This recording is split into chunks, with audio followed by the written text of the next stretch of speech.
Radhe Krishna, welcome back to Sahasaranagati. இன்னைக்கு நம்ம கேரளாவில் இருக்கோமா தமிழ்நாட்டில் இருக்கோமான்னு ஒரு டவுட் வந்துருக்கு. ஏன் இந்த டவுட்டுன்னு கேட்குறேன் இல்லையா? சொல்கிறேன்.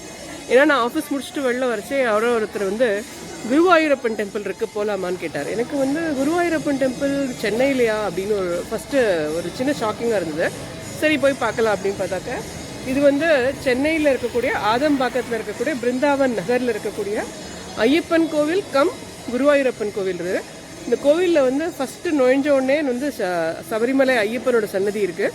அதோட லெஃப்டில் வந்தோம்னா ஃபஸ்ட்டு கணபதி சன்னதி சேவிச்சுட்டு வெளியில் வந்தோம்னா பகவதி அம்மன் சன்னதி முடிச்சுட்டு அந்த சைடு வரைச்சே நம்மளுக்கு குருவாயூரப்பனோட சன்னதி இருக்குது.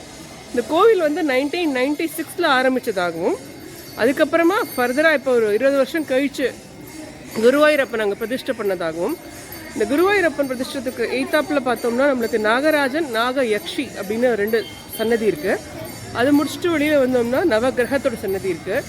இங்கே என்ன ஆகமம் ஃபாலோ பண்ணுறா அப்படின்னு கேட்டால், கேரளாவில் சபரிமலையில் இருக்கக்கூடிய அங்கே இருக்க சிஸ்டம்ஸ் தான் இங்கேயும் ஃபாலோ பண்ணிகிட்டு இருக்கா. அங்கே இருக்கிற மெயின் ப்ரீஸ்ட் அவளோட இன்ஸ்ட்ரக்ஷன்ஸ் படி தான் இங்கே எல்லாம் நடக்கிறது அப்படிங்கிற இன்ஃபர்மேஷனும் கிடச்சிட்டு, கோவில் எல்லா சன்னதியும் பார்த்த ஒரு திருப்தியோடு நாங்கள் வெளியில் வரோம்.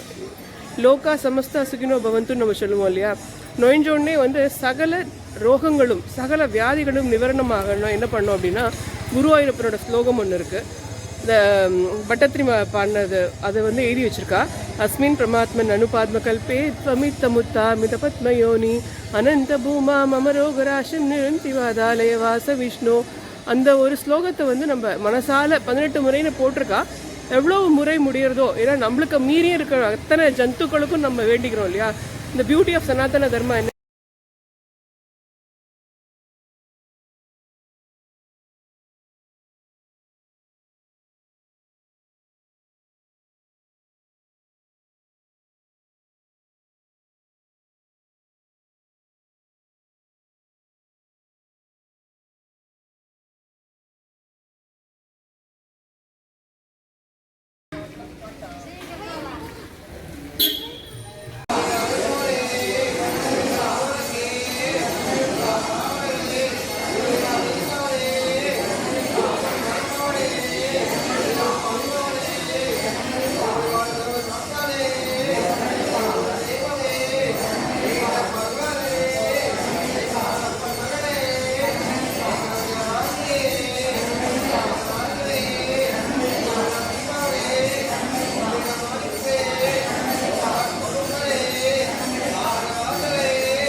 ஐயப்போ